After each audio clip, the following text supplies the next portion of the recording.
Yes, my people, what's good? Welcome back to No Blind Spots, your favorite pod with myself, Hader. And yo, happy new year.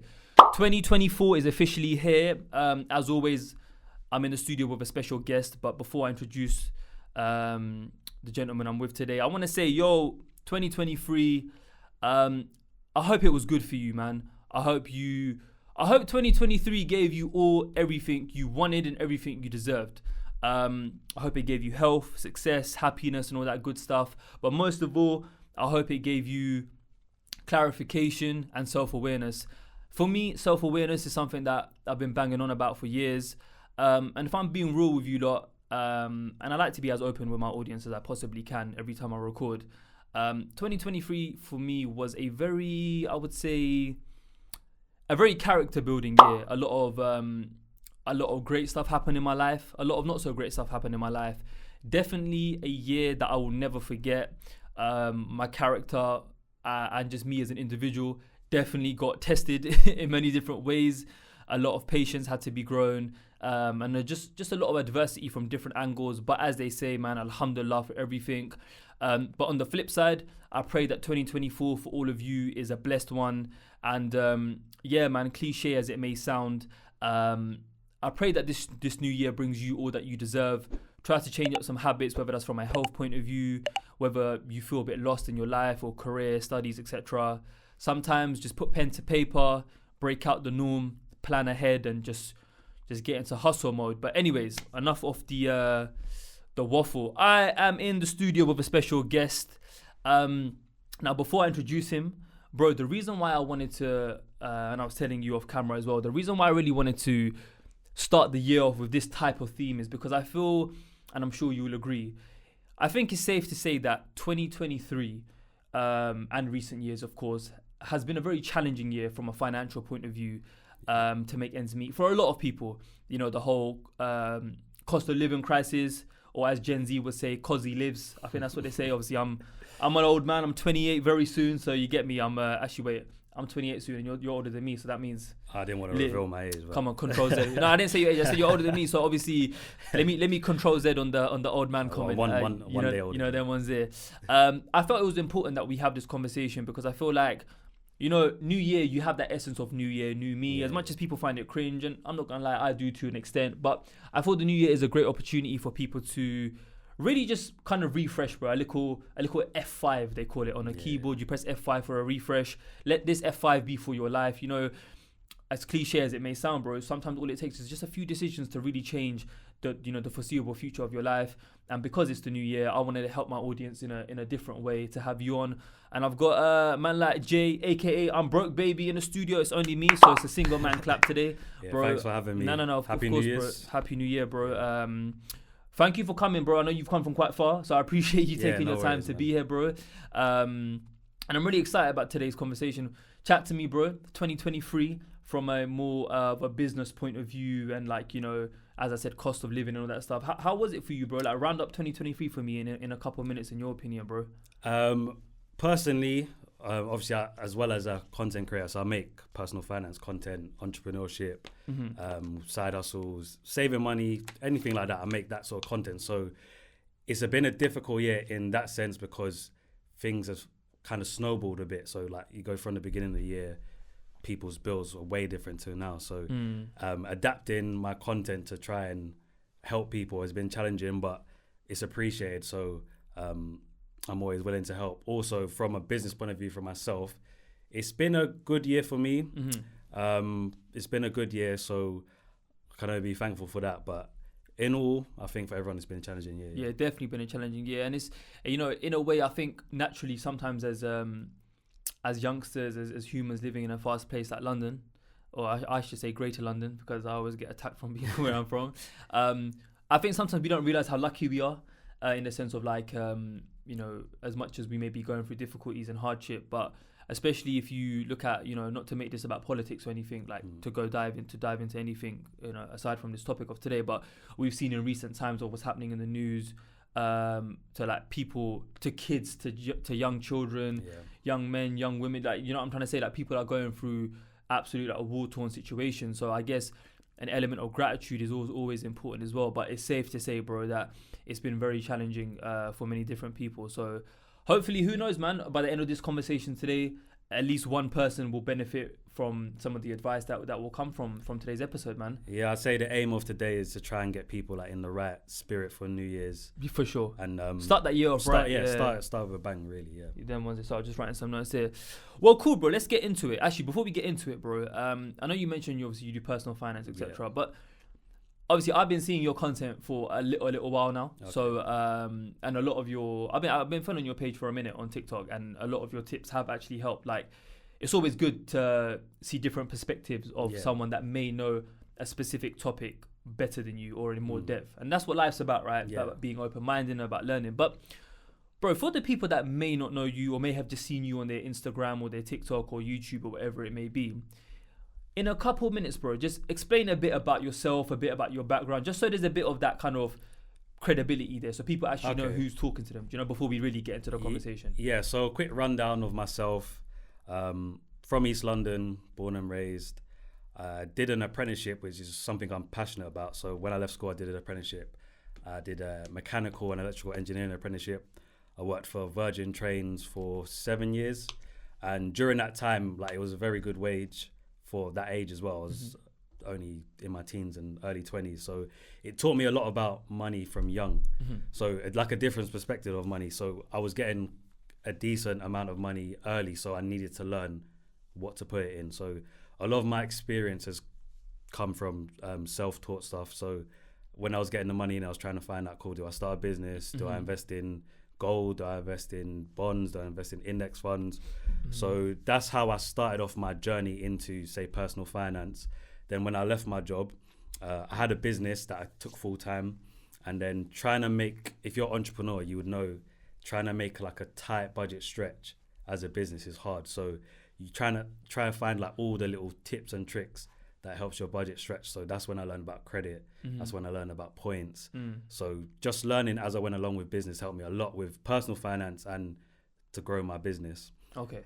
Through learning about my business, that's when I started making content a few years later. So I was in business for about 6 or 7 years.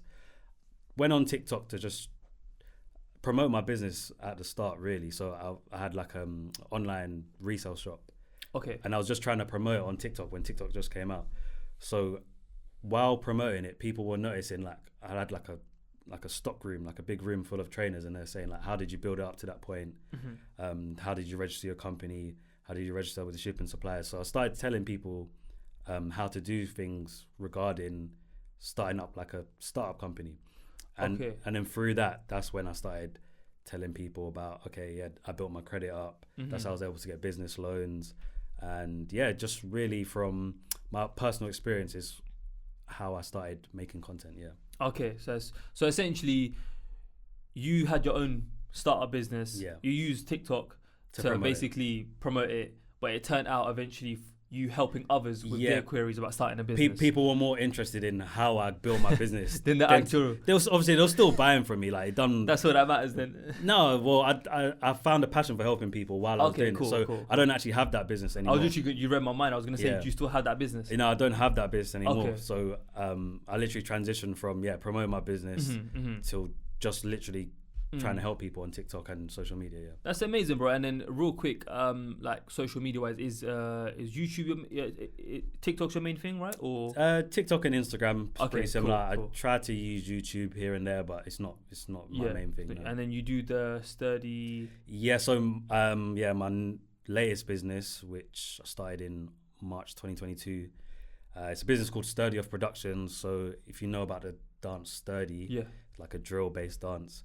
We turned it into a show, then ended up working with brands like JD, Nike, Adidas, loads of music labels as well. And we've created like a long-term vision for that company now. So we've got some exciting things coming up in 2024.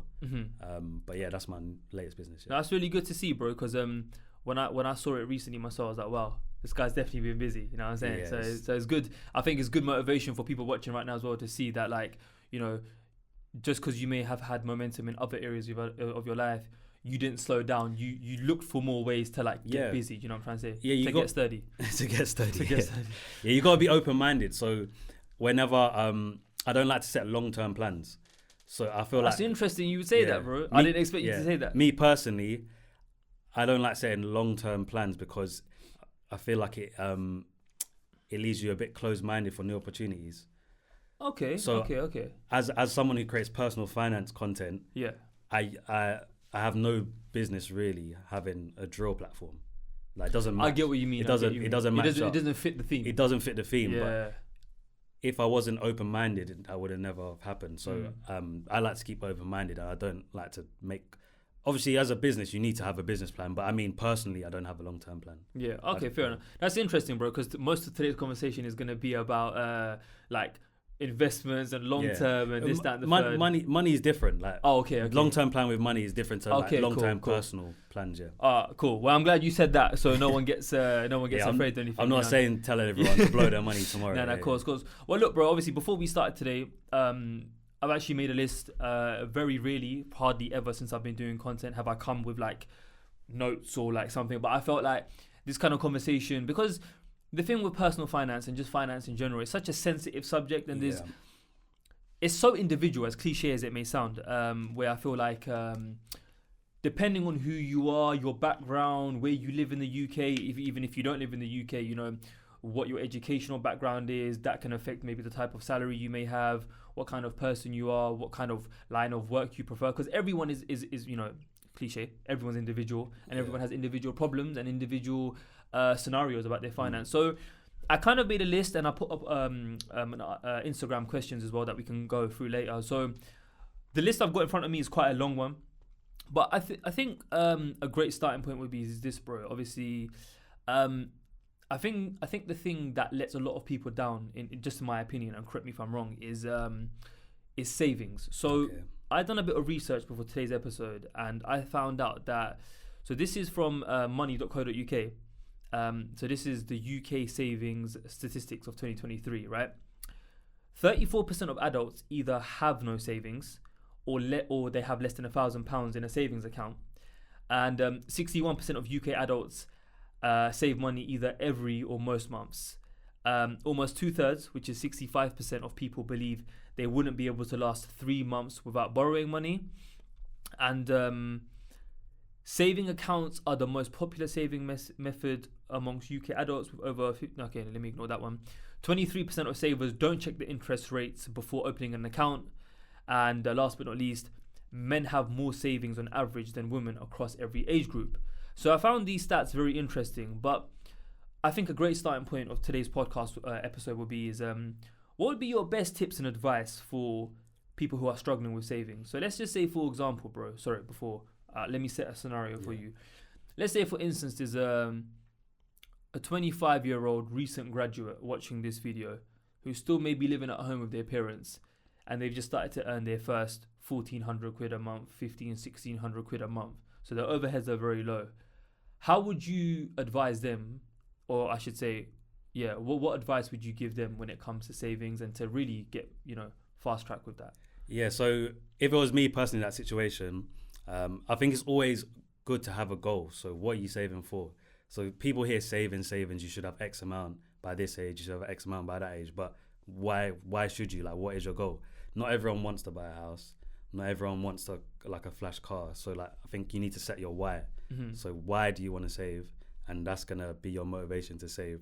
Once you have that motivation to save, then you can start looking at tools to start saving. So, yeah, like you said, the most popular account people have is a savings account. Right. So it's good to compare different savings accounts, because it could be a big difference between one and the other. So, for example, a normal savings account, you just get standard interest rate. You can take your money out whenever. You might be tempted. If you're the type of person who always takes out their savings, that's probably not a good account for you. You have different accounts. There's one called an ISA account. An ISA account, basically, you get a higher interest rate, but you have to lock in your money for a certain time. So you might have to keep your money in that account for 2 years, but because you have it in for 2 years, you get an extra 2-3% interest. So that could be a very good account if you find it hard to keep your fingers out of your savings account and keep on borrowing. Also, there's loads of apps you can use if you find it hard to save a set amount every month. So Okay. I won't name them, but there's different apps that round up. Say if you spent £2.50, it takes the 50p and it puts it in your savings account. Oh, I think I know what you're talking about. So there's loads. You can search it on Google, savings apps and whatnot. Definitely. There's loads of little tips and tricks. Yeah. I can't really tell everyone cut your costs down, whatnot. I think the best way to save is just to find kind of ways that are on autopilot. Mm-hmm. So you're not having to think, oh, I got to cut down on this, I got to cut down on that. Have things that have direct debits that come out of your account at the start of the month, apps that can help you save over the month. I think if you have it automated, then that's probably the best option. Yeah, like a standing order to maybe another account that you may have or something like that. A standing order. So there's a saying called "pay yourself first." Okay. So most people, they get paid, they spend it on whatever they want, going out, new clothes, whatnot, and then what's left they save. Mm-hmm. But if you pay yourself first, you pay yourself what you want to save at the start of the month, and then you spend what's left. So that is a method that helps a lot of people as well. Oh, okay. So essentially reverse engineering the income. Yeah, so if you get earning £1,400 a month after tax and your goal is to save 500, just pay yourself the 500 into the savings account at the start of the month. Right. And then you're less likely to dip into that. Rather than doing it the other way around, spending the £1,000 first and then... One thing that I realised with savings, we were speaking about heritage of camera, meaning being individuals who come from ethnic minority backgrounds. I think the way I've grown up viewing savings and just viewing money is so interesting because coming from a Pakistani background, especially coming from a background where my parents weren't born in this country. Me and my siblings were the first to be born here, and in quote marks, you could say that we're the first to be educated in that sense. I mean, in a formal way, go uni, get degrees, and throw the whole hat in the air and all that kind of stuff. And I think one thing that really has helped me a lot is I've always been someone that I've always been that kind of nerdy kid on YouTube who was watching interviews of entrepreneurs and podcasts and stuff, even before I started making content myself. And for any old viewers, they'll remember me saying this, but I'll say it again because it's been a little while since I've said this. But what I do is, now it'll be good to get your opinion, bro. I don't know if this is, I need to revamp my method and if I'm still living in the past. But you know what, bro? If it works, it works. So I still use an Excel sheet. I take it old school, and I've created different columns every month. So obviously you can't create a column for every literal outgoing, but I've created kind of 4 main outgoings. So food, TFL and travel, fuel, because obviously I don't drive into work. So food, TFL, fuel, and other. So other could be, I've gone to a shopping centre and I've paid for the car park there. Okay. Someone's birthday came, I bought them a present. Do you know what I'm trying to say? Yeah. Etc. So things that weren't necessarily planned, but just happened, right? I went to Zara, I bought unplanned expenses, unplanned. Yeah. And then what I do is obviously every so often throughout the month, maybe once a week or every fortnight, what I'll do is I'll just update. So again, pretty old school. I'll have my online banking open on my phone here, and on my laptop, I'll just be like, all right, this food and whatever. And then obviously by the end of the month, I can just, equal some brackets, add it all up. And that way I realize, bro, when I'm seeing it in figures, this month I spent, let's just say, for example, £440 on food. And I'm thinking, I live at home. What am I doing spending this much? And then the next month I can be like, all right, you know what, Hader? This month, my guy, chill out with the pizzas and the chicken and chips and going out with a man and just tone it down. What do you think of that, bro? It sounds like you're very disciplined. I hope so. Because I don't do that personally. Oh, no? No, I'm not.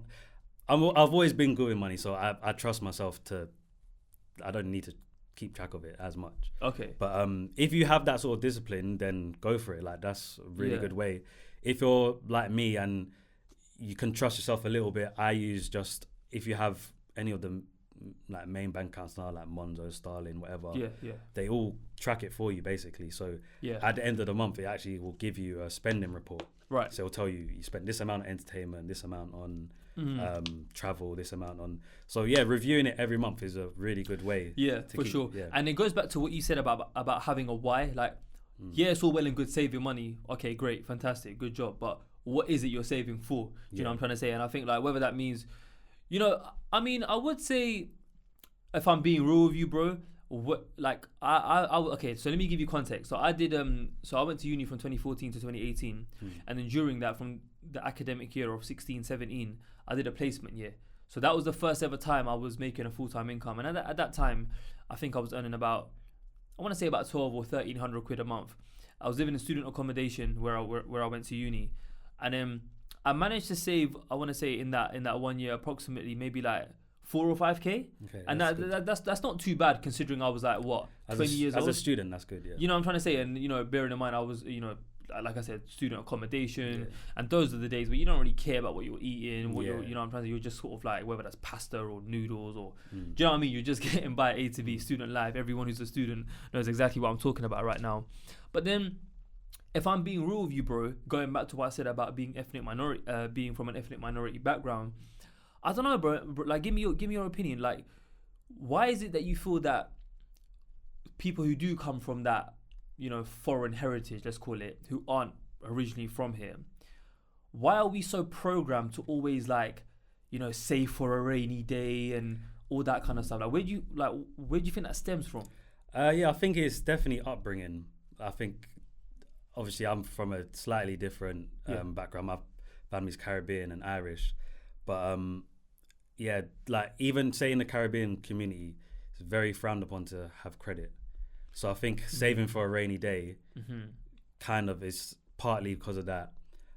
Partly because, you know, when our parents came over, things were so uncertain, they probably had to save for a rainy day. They probably couldn't even go into the bank to take out a loan to start a new business or whatnot. So I think it's definitely passed down, and there's a lot of pros. There's a lot of pros to that. So having that mentality is never a bad thing, like to be frugal and to save. But I think there's a lot of things that, being second generation, third generation, we kind of need to shake out of them habits and start talking about it more openly, like credit scores, things like that, to try and improve on like what our parents built. Yeah, for sure. That's actually on the list as well today. Yeah. No, it's interesting, bro, because I'm gonna tell you a story. Yeah, and again, I'm pretty sure I've said this in previous episodes, but you know, it's always good to, like, you know, refresh memories and stuff. Like, so I graduated in 2018, and then my first graduate role, like full-time work, bro, it was mental. I think I was earning about around that time. It wasn't too much more than what my placement was. Maybe like, let's just say on average about 1,500 quid a month, right? And back then, this is about maybe like 5 or 6 years ago, that 1,500-1,600 was still kind of, like, your money could still kind of go not a long way, but different to now. Yeah, much different from now, right? Yeah.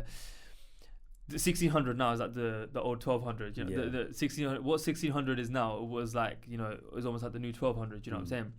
But I realized, bro, like, and I kind of beat myself up about this, that I was, you know, you mentioned about being frugal, and there's nothing wrong with being frugal, but I don't know where it came from. Like, no one even told me this. It wasn't even a thing of like, maybe my parents said something to me and that's why I'm gonna be more on it with the savings or whatever. But even when it came to things like not buying myself nicer work clothes, or like maybe, you know, if you've got maybe 1 or 2 pairs of work trousers, for example, and then you needed to get something more like a new shirt or a new blazer or whatever, but you thought to yourself, you know what, it's cool, I can make the stretch. And then I look back at these situations sometimes and I think to myself, why was I so eager? Like, why was I acting as if like my life's about to end? And then that, you know what that taught me, bro, from a personal point of view? It taught me that it's all well and good having, you know, savings in your mind and wanting to be, you know, frugal, as you said, but it's also very important to like actually, you know, live in that moment and don't forget that you're only 25 once, you're only 26 once, you're only 30 once. You know what I mean? Like, there'll be a time where, you know, you'll be married, you'll have kids, you'll have a mortgage, and those opportunities might not come again. That doesn't mean if you get paid £1,500 a month, you get paid on the first, and then the next day you go to Selfridges and buy, you know, a pair of loops for like what? How much are they? 800-900 quid or whatever they are, 1,000 quid. You know what I mean? Yeah, I think like what you're saying is kind of like hustle culture. So like the kids now, or people say 16, 17, 18 now, they're growing up watching TikToks, watching YouTube. Everyone's saying hustle, side hustle this, save that, have a Lambo by you're 21.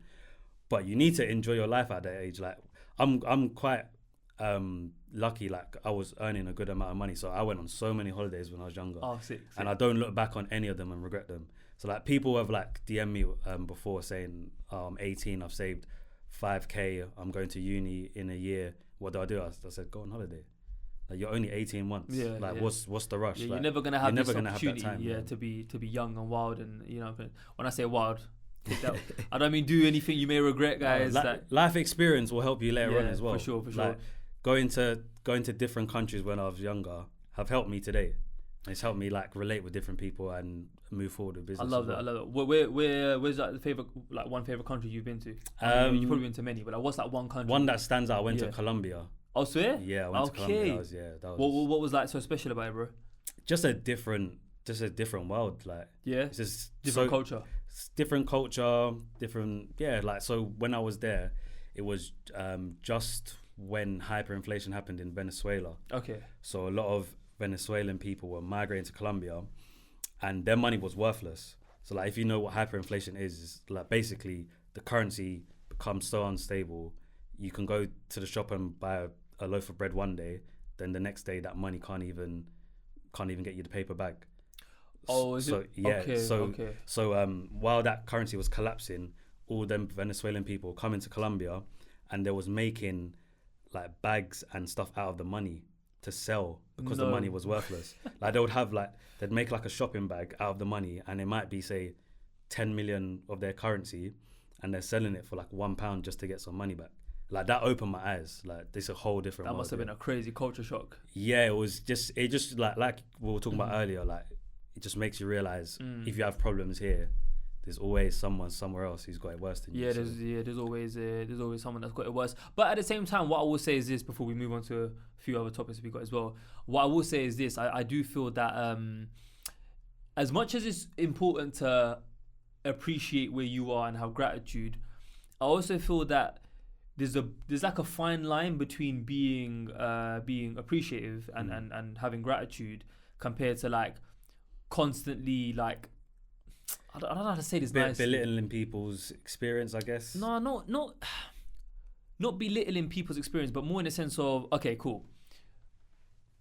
There's one thing trying to like, okay, I don't want to spend too much because as much as I'm grateful for my life here, there's other people that have got it worse, so I'm gonna be humble about it.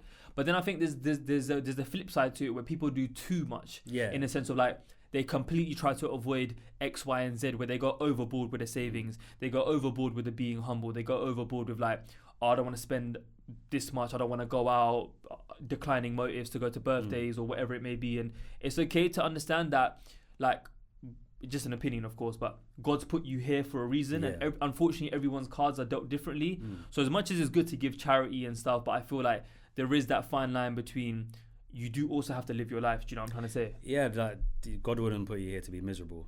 If he's put you in a position where you're able to give to charity, you're able to still enjoy yourself, you're able to look after your family, why wouldn't you do it? Yeah. For real. But moving on, bro. So you mentioned credit cards earlier, credit scores and points and all that kind of stuff.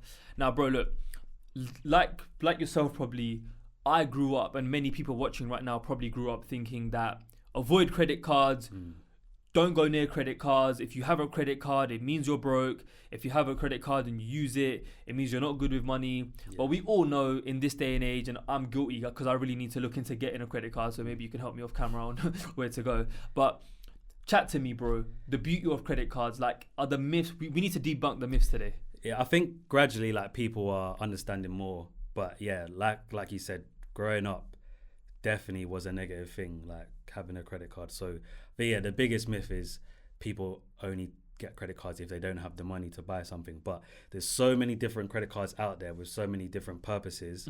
There's always going to be a need for it. So I can run through some of them quickly. So like why someone might get a credit card. So imagine I like moved into a new house, yeah, and I've saved all my money for the deposit. I've got a good job. I know money's coming in, but I just wanted to put as much money down for the deposit as possible, so like my payments lower and whatnot. I could use they're called 0% interest credit cards. Okay.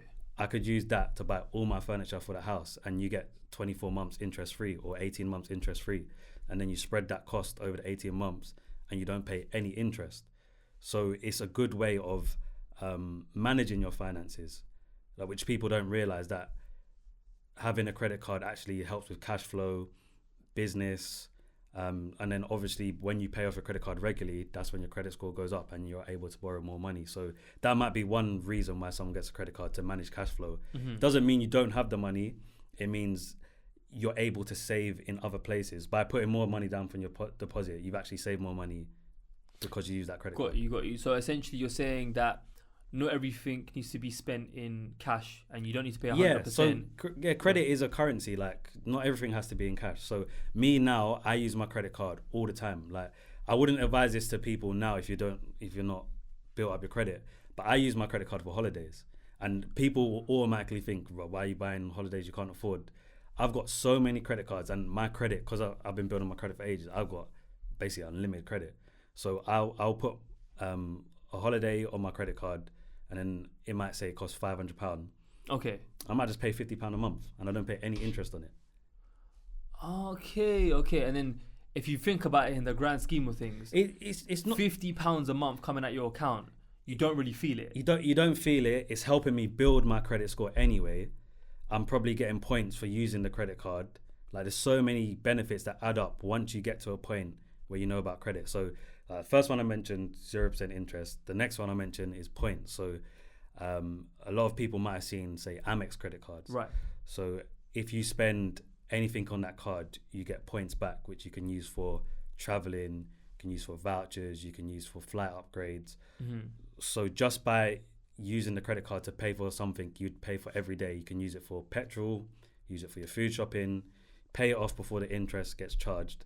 And now at the end of the year, you might be able to afford a first class ticket, you might be able to afford a hotel upgrade. Like, it's so many benefits to credit cards. Where's even for me, bro, where's a good place to start about doing research about the right credit card for you?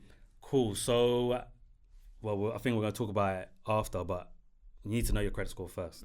So once you know your credit score, then it will kind of let you know what credit card you qualify for. So a lot of people will start off with not poor credit. If you haven't checked your credit score before, you probably just have an average credit rating. So what you'll need to do most probably is it's called a starter credit card. So they give it to people with lower credit scores, and they basically tell you to use it to build your credit score. So they might give you a £200 credit limit, keep using it every month to buy your food and your petrol, pay it off, and then it builds your credit. So starter credit cards are where to start off with, and you can find them on price comparison sites normally. So like Money Supermarket. If you have some banks now even have credit scores on the banking app, and then they'll tell you what cards you're likely to get recommended for as well. Okay, that's a great starting point. Yeah. But I think, as you said, bro, it's like we kind of spoke about in reverse order. We should have spoken about credit scores first, but it's cool, is what it is. I think the biggest killer for a lot of people, especially a lot of youngsters, is unfortunately is having low credit scores, not knowing that you have a low credit score, but most importantly, not knowing how to change that situation. Bro, credit scores, man, I feel they're so important. Chat to me, man. Like, how do we tackle this issue? Because I feel a lot of people go through it. I think a lot of people bury their head in the sand. So first thing is to sign up to the website. It's free. Most of them are free. You could go online now. You'll find 5 ones that are free.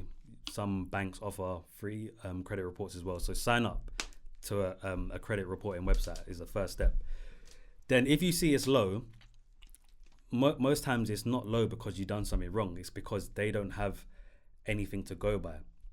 So if you sign up fresh and you've never had a phone contract, you've never had a credit card, you've never had a bill in your name, they don't know how responsible you are at paying off credit. That's why your credit score is low, not because you have debt or because you've defaulted. You're bad with money. Yeah, it's just because they don't have nothing to go by. So you need to sign up, and then you need to start moving as much bills that you can in your name that wasn't before. So a lot of people, their first phone contracts are in the parents' name.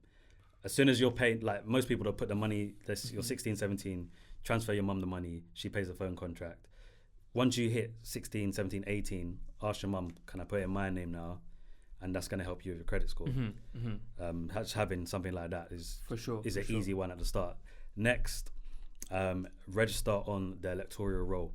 So if you don't know what it is, basically registering to vote. So once you have that, then they have some more of your details, like your address. They can access your utility suppliers, stuff like that. And that helps them kind of check where your credit is at. So as soon as you sign up for that, your credit score is going to go up as well.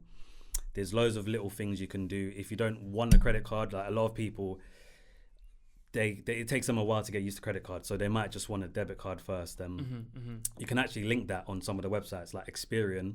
It's called Experian Boost. You can link your bank account, which just looks at your debit card, and that boosts your credit score as well. So that's an easy, free one to do straight away.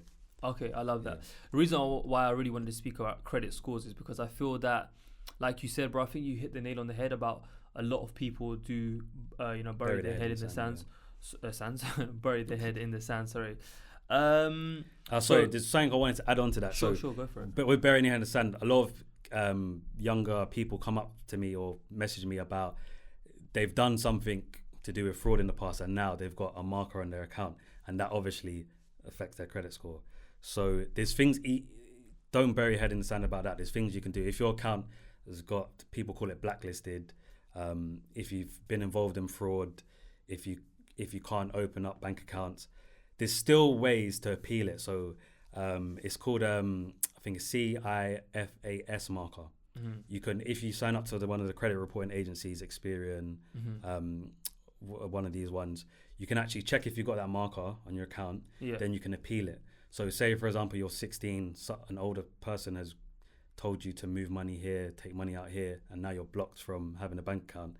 You can appeal it, tell them you was underage, someone's manipulated you to do it, and you can try to get it wiped off your account. It's not always going to work, but it's better than burying your head in the sand. So yeah, there's things you can do, even if like someone's done fraud in your account. You can. It's worth taking the shot. It's worth taking the risk.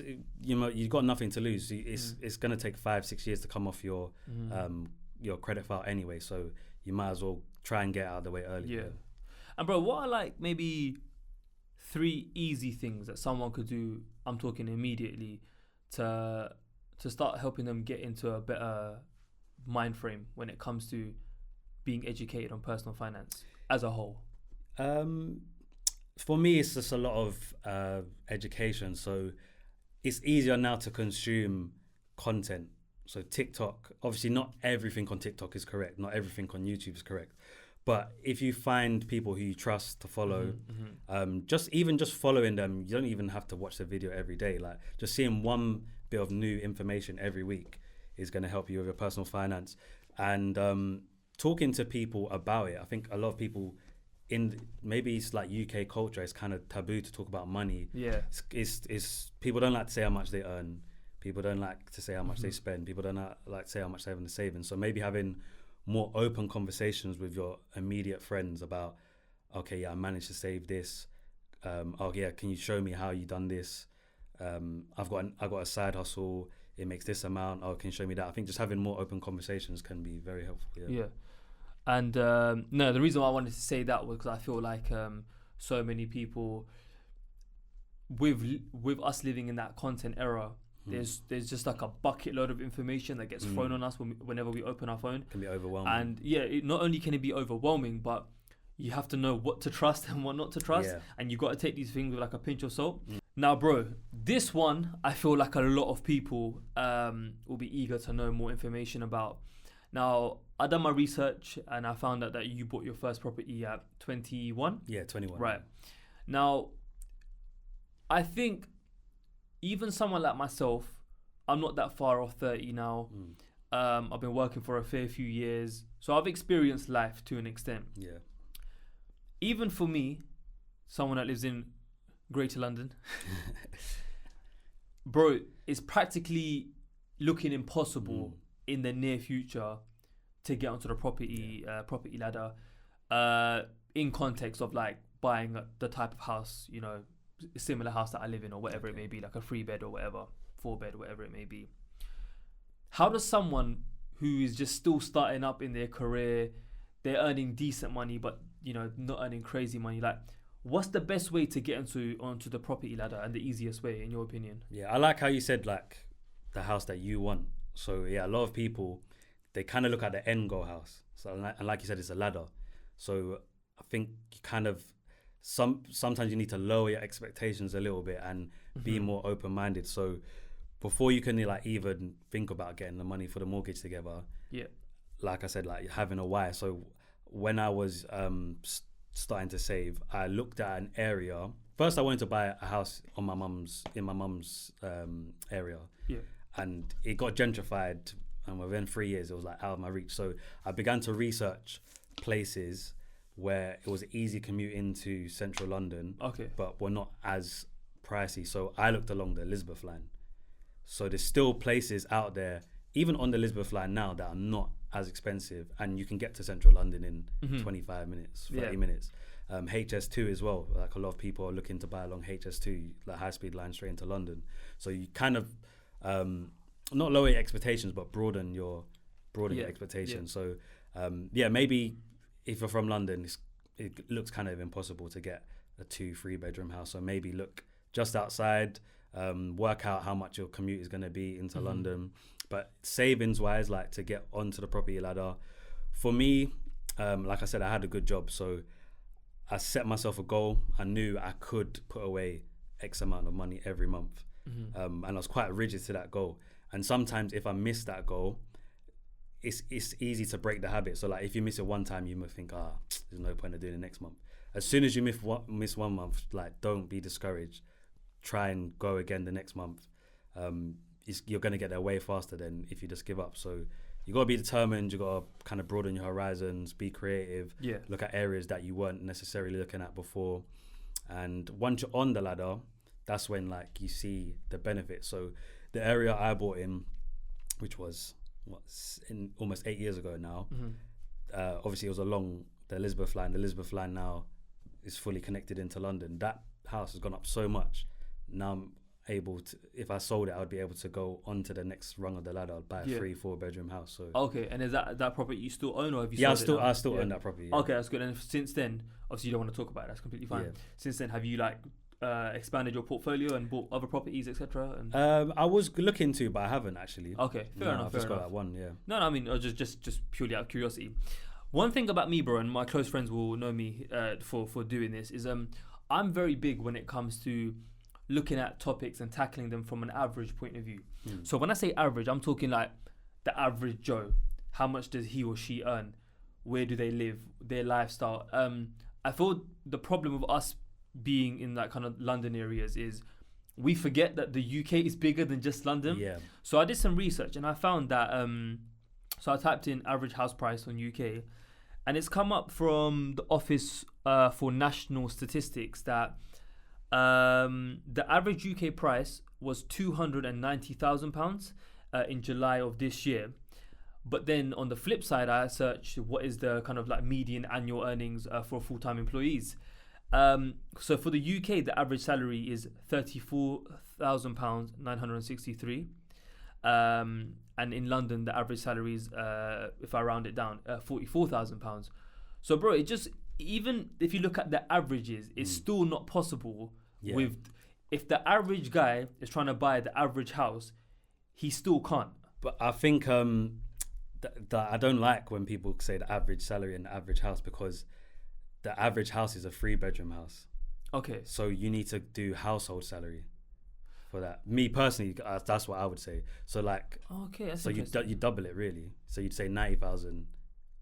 All right. Okay. That's how I look at it. So we're going on the assumption that maybe, like, let's say that you're a 2-person household. Okay. Cool. For a 3-bedroom house. So for example, someone and their partner, or let's say like siblings or something like that. Yeah, because like as a single person, you're earning off single wage.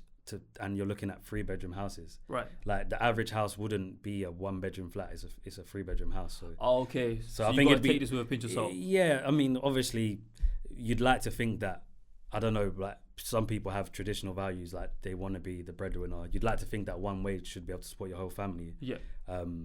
But I think times have changed. Like, Yeah. just the way the world has gone. Yeah. I think we need to look at household income rather than a singular income.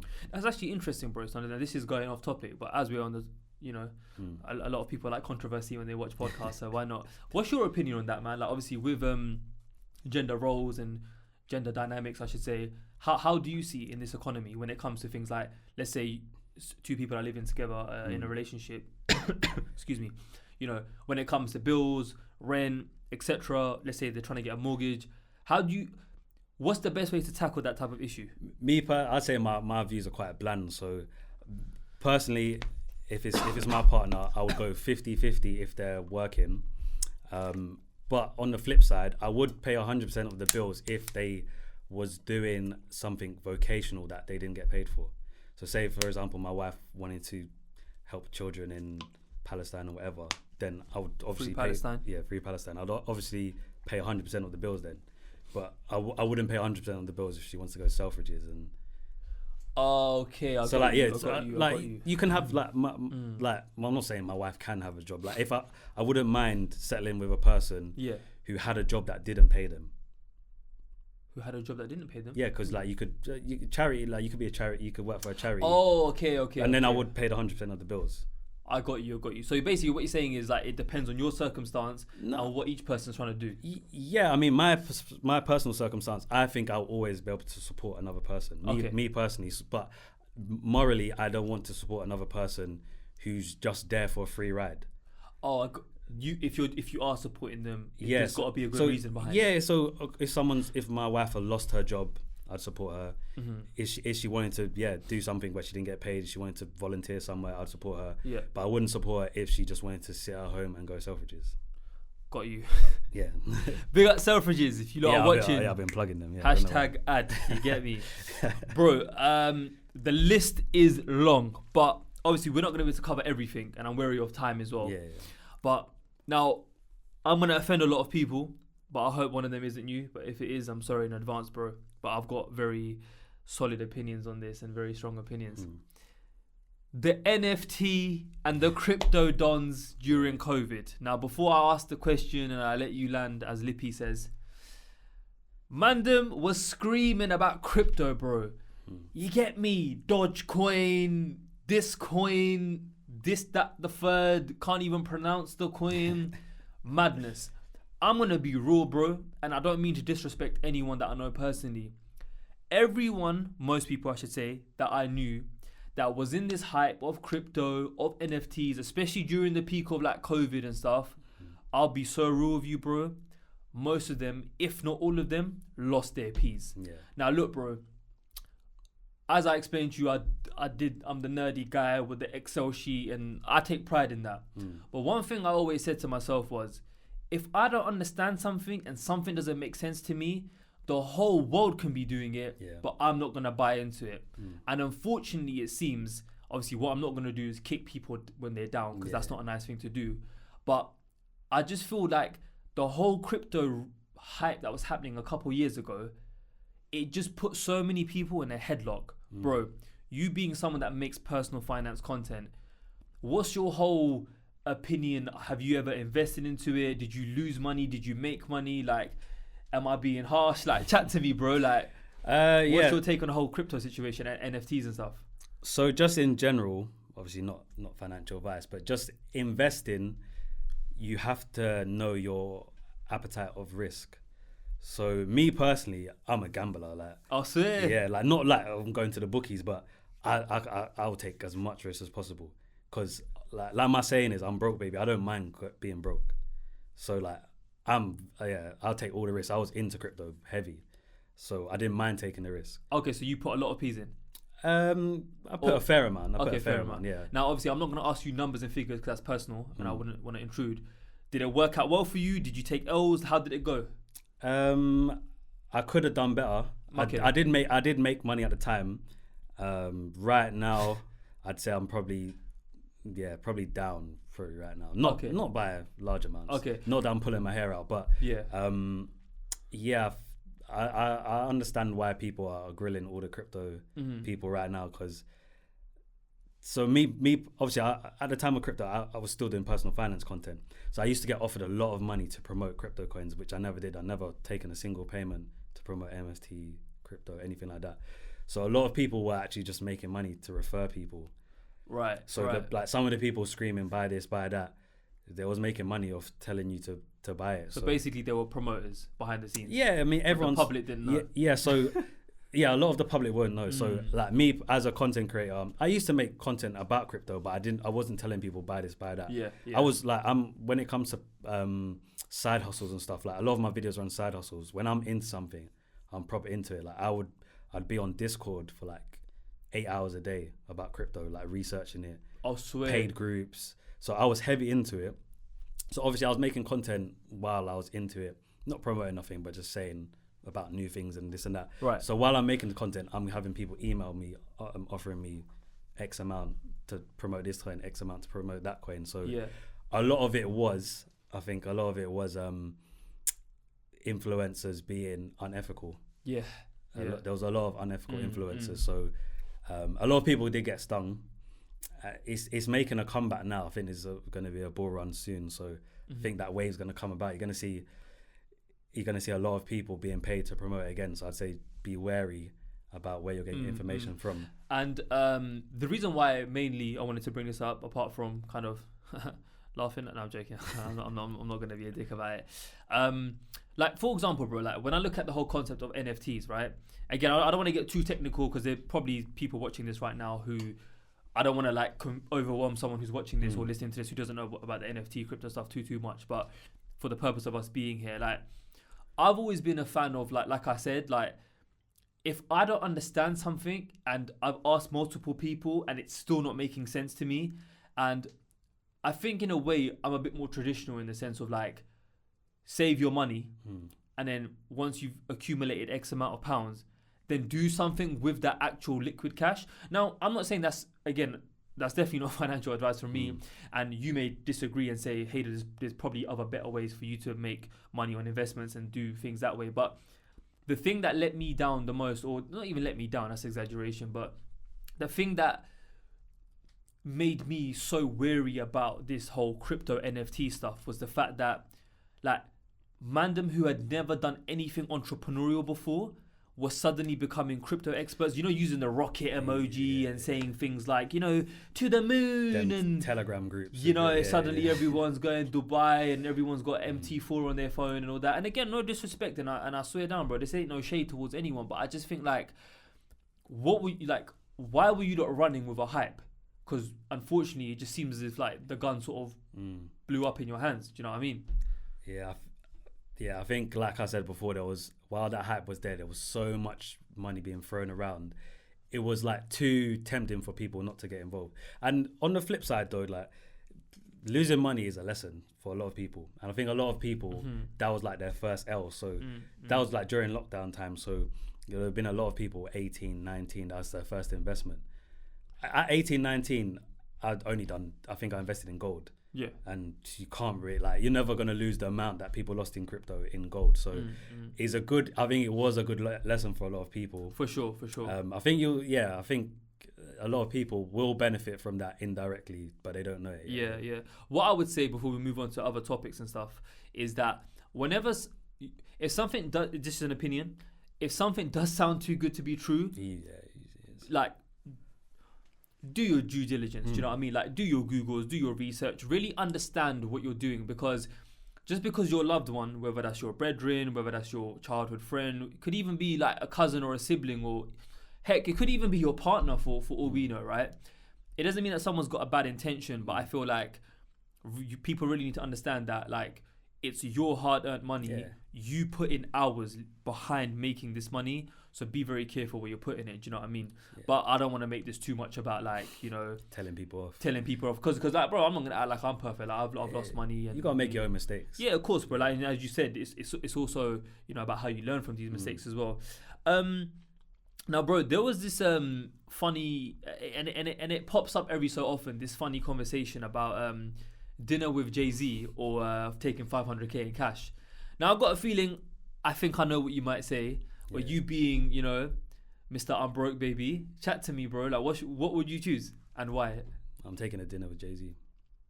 Okay. No, I did not expect I'm that. joking. I did not. No. Taking 500k. I'm about to delete this episode, bro. Taking 500k, 100%. Why is that, bro?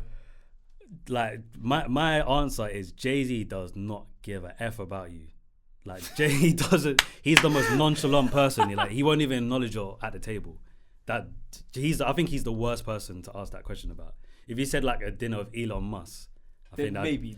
Not even maybe. It's just I'm more likely to do it with him. But like Jay-Z, I think is the worst person. But there's very few people who could extract enough information from that conversation to make it worth more than 500k. Okay. Like you have to be probably a millionaire already. For the advice to make sense. To make sense. Yeah. Because Jay-Z can tell you, cool, buy this painting for 10 million, flip it to... I don't have the money to do that. So yeah, that's true. Yeah, that's actually so true. Maybe if you said, oh, would you take £1,000 or dinner with Clint from Cortez? Yeah. I'll take the dinner with Clint. Because I think he is more to my level where I can get a direct benefit out of that conversation. I get what you're saying. Big up Clint, side note. Clint. Just seen that Supreme collab earlier today. Yeah. That's major news, man. I put up a few polls on IG and stuff that I'll get to in a moment before we sort of end up approach the roundup of the conversation today. Now, we're basically similar ages, bro, and I feel like a lot of people watching the pod right now and listening are also coming from similar backgrounds, similar ages, similar experiences. Now, was it just me, bro, that growing up 30k a year sounded like a mad thing, sounded like a life-changing sum? Yeah. But then when I got there, I thought to myself, hang on a minute, this ain't that much, you know? I can't really do that much with it. Yeah, it's funny you say that because I made a video a couple of weeks ago, and apologies, my exact numbers might be off. So I said I was earning 33k maybe 7-8 years ago. Okay. And to earn that same amount now, or like to get the same amount of food, to get the same amount of rent, you need to have, I think it's 44k now. Okay. Like that's how much inflation has changed since then. So a 30k a year job back then is a 40k a year job now, which is crazy, like a whole 10k difference. That is a significant jump. And it goes back to sort of like, if that much has changed in the sense of like what a 30k salary could do 10 years ago compared to today, imagine that same conversation in the context of trying to buy your first property. Like it just makes life even more harder. Do you know what I'm trying to say? But I guess if you take baby steps, and for example, rather than trying to buy a 3-bed in London straight away, try to buy like a 1 or 2 bedroom flat, maybe in the Midlands or up north somewhere, sit on it for a bit, maybe let that price go up and go from there. Again, not financial advice. I'm just speaking from like what people have told me and stuff in the past. Yeah, I think some people dance around the subject, but like when people talk about saving to get a house and saving to get this, there's always the option to earn more money. And I know it sounds like, like it's easy for you to say, but you have to start somewhere. Like building up the skills to earn more money. It's not gonna, like, you need to think long term. So with me, like my story was, I was an engineer, I was earning good money. I took a step back for probably like 5 years, basically paying myself peanuts to learn the skills and to build up my knowledge, where now I'm at the stage where I've eclipsed what I was earning before, and now I can make them further steps. So sometimes you need to go backwards to go forward, and it's not always instant. So you might learn the skill now that's going to pay you an extra £1,000 a month for the next 5 years. Yeah. And that is your difference between getting on the property ladder and not. For sure. And I think that's a very interesting point you made. So, which kind of allows me to segue into the next point about, bro, what are maybe like a few things someone can do to help them develop a side hustle idea? Reason why I ask is I feel that side hustle culture is spoken about a lot, especially on TikTok, and there's so many different things that get thrown in your face, you know, match betting, starting a clothing brand, trading, as we spoke about, the list goes on.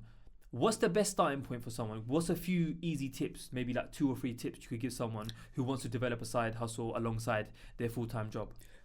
Personally, I would say there's 2 ways I would do it. Either find something you like doing or find something that fits into your lifestyle. So, for example, you might have a passion for dogs, or dog for dogs, and you might do dog walking on the side, and you don't even see it as a side hustle. Right. Like you would do it anyway for free. So that's having side hustles like that. It doesn't put as much toll on the rest of your life. So definitely something that you like. Also something that fits into your daily routine or whatnot. So with me, obviously I'm an influencer, so in itself that's a side hustle. But I do a lot of affiliate marketing, and affiliate marketing is something where you kind of recommend a product to someone else, and then you get a commission. And it can be anything. So even this shirt I'm wearing now, I think I posted a selfie on my story one time, and everyone was asking me where I got this shirt from.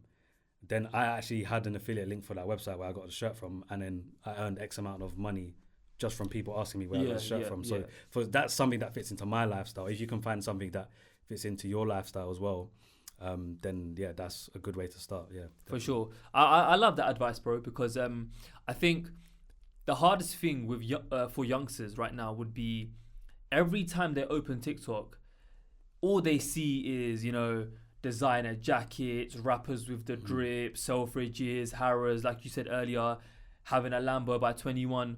When in reality, most 21s probably don't even have like a grand to their name. Do you know what I'm trying to say? Like, and that's not a bad thing. Like, I don't say that to belittle. I say that to say I was probably in the same boat as you at 21 years old. Do you know what I'm trying to say? So I think people need to really understand, like hold your horses, slow down. It's okay to take your time and build up yourself, build up your confidence. There might be other things in your life that you need to get in order, whether that's your health, whether that's, for example, let's say, bro, I'll keep it so real with you, bro, yeah? For someone like myself, I was, obviously me and my siblings, but I'm talking like siblings aside, I was the first, like in the sense of like from my parents who came here, they didn't, like I said earlier, they didn't have that formal education. Being one of the first people in the household to like, really go through that education system and get a full-time job, there were things that I wanted to do for my household, bro. Even if, and bro, it sounds crazy, even if it's something as like replacing the old carpet you've had for 10 years. I know it sounds proper like, it's a carpet, bro, it's not that deep. But when certain people come from certain backgrounds, even if it's something like you want to buy a new fridge for your household, it's, in my opinion, it's okay to get these things out of your system and like help your parents if need be, or like maybe take them to that trip to back home and you pay for it, or make them baby steps. Big up everyone that's been, I said this a couple months ago when I did a previous episode with a guest on the show, that, shout out to the mandem that just got their first job, not just the mandem, shout out to the girls as well. You just got your first job, you're earning what, 15, 16, 1700 quid a month, 2k a month, whatever it may be. You just started to contribute financially to the household, whether that means, okay, cool, you might not be paying the whole rent or all of the mortgage, and that's fair enough because you're still young, but maybe you help your siblings with, buying them an iPad for college or something, or, you help your mum and dad with their rent, or you're now covering the groceries. Sorry. I feel like these baby steps can really, like, don't let them go unnoticed is the point I'm trying to make. Yeah, like I think we touched on it earlier, maybe before off camera, that if you're coming from a single parent household as well, as a man, if you're the oldest sibling or you grew up with sisters, you inherently have a responsibility, you think, to look after your mum. So you're always gonna buy your mum stuff, you're gonna give her money for rent, you're gonna replace stuff in the house. So you can't compare your struggle to someone else's. Like, not everyone's starting the race at the same point. So you kind of just gotta go easy on yourself. If you're not at a stage where you want to be, for sure, you have different obstacles that other people don't have. So don't go hard on yourself. 100%. Agreed. Now, bro, just before we round it up, what I did was I put up a question poll on Instagram where I let people know that I'm recording the pod tonight. I've got someone on who's more renowned and learned in the personal finance space. So I've got a few questions if you don't mind, bro. Yeah. So the first question I got is, what is the smartest / safest place to put your savings rather than just having it sit in a bank account? Again, not personal finance advice, but what I did when I was younger, I invested in gold. So I'm not sure about the gold market now. Otherwise, what I do, instead of putting my money in savings accounts now, I put my money in index funds. It's not the safest, but historically, it has good returns. So historically, I think over the last 50 years, the biggest index fund, which is the S&P 500, has returned on average, I think, like 8% a year. Okay. Which is way more than you would get in a savings account. So that's what I do with my money, and I'm happy with that amount of risk for my savings. Yeah. Okay, great. Side note, I've been, and I told you this off camera as well, I've been meaning to like do a lot of research on index funds, because like you said, on average for the past 50 years, about an 8% return or whatever it may be. That's a big return. It is a very big return. Not saying you're not doing anything, but for basically not doing much, you're just putting X amount of money into the account every month. It's basically like putting your money in the savings account. Yeah. Like you just put it in. If you have a long-term strategy, you don't look at it going down, because it's a lot of people, they look at it going down and they panic. So yeah, what I do, I put it in, and I do like to look at the numbers because I'm in personal finance. Like I like to see what stocks are doing, but I don't worry if it goes down because it's over a long-term strategy. I'm gonna pick your brains about it off camera. Don't worry. Yeah. Next question I got was, and I think we kind of covered it, but why not? Do I need a credit card to improve my credit score, or is paying bills on time, etc., enough? You don't need one, but it will speed up the process. In short, it will speed up the process. So you have more the credit. There's more information on your credit file if you have a credit card. Now, if you don't want to mention names, that's cool. I can cut this bit out. Someone asked them, what are the best saving/investment apps? But if you prefer not to... I don't mind, personally, I use Trading 212. Trading 212. Yeah, Trading 212 is a good interface. So if you never used a trading app before, it can be very like graphs and charts, and it might look daunting, but if you find one with a good interface, I think you're more likely to use it. So I use Trading 212. And more about from an investment advice point of view, are there any other apps or platforms or websites that you can recommend? I think it's called, I don't use it myself. A lot of people use it because it has lower fees. It's called Lansdowne and Hargreaves, I think it's called, or Hargreaves and Lansdowne.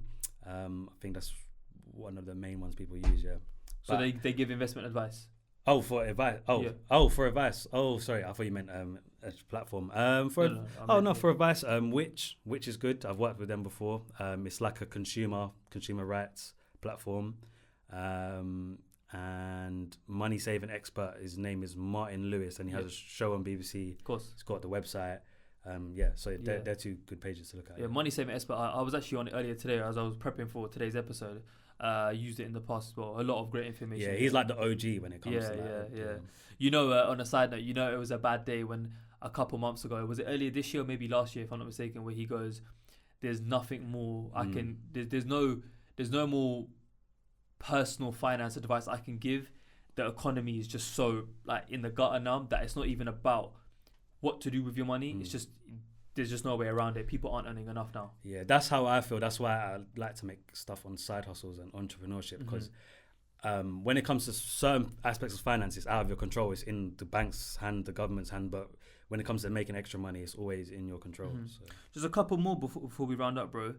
I've been putting my money into Lisa, lifetime ISA, your lifetime ISA. See, I can't even pronounce it right here. Let me start that again. Yeah, so it's Lisa. Oh, Lisa. Okay. Yeah. So I've been putting my money into a Lisa and not saving enough for immediate spend. What are your thoughts? That's good. That shows you're disciplined. So but he said save enough for immediate spend. So that he's talking about and not saving any for immediate spend. Oh yeah, that's good. Yeah, he's very disciplined.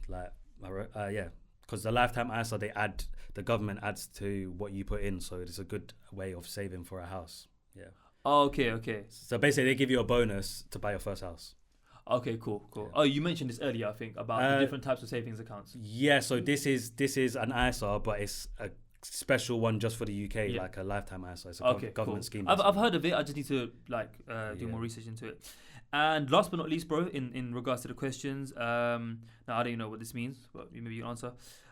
Do you have to pay CGT on your primary residence if you live abroad? This is a very specific capital gains tax. I'm assuming that's capital gains tax on your primary residence if you live abroad. So they're talking about if they sell it. Yeah, they're talking about if they sell their house and they live abroad. I don't know enough about it. I have not done that myself. You know what? Maybe I shouldn't. That's probably a bit more of a complex question. That's something for today's conversation. That's something for your accountant. But he's in a good position though, so that's good that he's got a property that needs to sell. overseas. You know what I'm trying to say? Yeah. Well, look, bro. I think we've had a really interesting conversation. I feel like we've covered so many different areas and whatnot. But kind of just rounding up, bro, man. Like, I'll give you the platform, the podium to just sort of, have your spill, as they say. Like, it being the new year. A lot of people may enter the new year on a bad foot, which is completely normal. We've all been there. Some people may be on a not so bad foot. What would be your advice to anyone watching or listening right now to help them further their success with their finances in 2024? I think New Year's, everyone has like a new lease of life. They start the gym, they go for runs, they start a new business. I think use that motivation in January, because a lot of people, they only use it in January and then don't use it for the rest of the year. But you can set up a lot of things with your personal finance in them first weeks that are going to last you for the whole year. So like you said before, you had a spreadsheet. You could maybe start a spreadsheet. You can find an app that tracks your finances, do that straight away. You can review all your bills, see if you're overpaying, change them all in that first week of the year. It's going to last you the rest of the year. So creating good habits at the start of the year, even if you're not going to continue them, they'll be in place for the rest of the year. So that's what I'd say. What's that saying? If you do something consistently for 21 days or 28 days or something? It builds a habit. It builds a habit. Which one was it? 21? I'm not sure. Yeah, but you know what I'm talking about right now. Yeah. You can do something every day for 21 days. Yeah, but I think naturally, if you do something for a long enough time, anyways, you'll just get more consistent with it.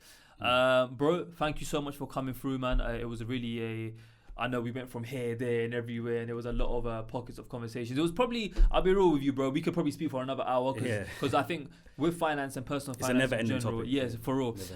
Just a bit of advice from me, because obviously I don't want to interrupt you. What is there as well? Is that there's also smaller steps that I feel people can take. Like, when I say smaller, I'm talking like, if there's a 17, 18, 19-year-old kid watching this right now, 18, you're a big dog now, you know what I'm saying? Individual watching this right now, even if you're like not at the stage where you're earning a full-time income, and let's say you're a full-time student and you're mainly living off whether that's student finance as well as a part-time weekend job, or student finance and maybe your parents are helping you out, that you can still look for ways to save money. For example, I know there's apps like Uni Days that give you student discounts. Student Beans, I think, is another one. This is not promotion from them, by the way, or anything like that. They're not paying us to talk about them, but like, there's so many different like websites that can, you could, as you said earlier, about comparing. But even if that means just like going to the cinema or something, bro, there's so many different deals and offers. Even naturally, like bank holiday deals, New Year's deals. Recently the Black Friday, etc. So these are things to also take advantage of. But now, thank you for coming through, bro. Yeah, thanks for having me. Don't be a stranger in the pod. Hopefully, maybe we can make this like a every so often you come back on, update the people. Since you last came on, this is what's changed in the finance world, and maybe we can consistently help the people like better their finances, man. You know things are moving so fast. There's always going to be new things to get into. So yeah, definitely. For sure, bro. And last but not least, bro, where can the people find you on socials, man? Just type in Unbroke Baby, all socials. I'll be there. You'll see my face all over the page. So yeah. Appreciate that. What's your thing? How'd you do it? Unbroke Baby. Unbroke Baby. I'm part of the gang now. You need to give me one of the hats. You know what I'm saying? Yeah, I need to bring the hats back. Yeah. My guy. Now, I appreciate you, bro. Thank you. Yeah, thanks for having me, bro. Happy New Year to everyone. Yeah.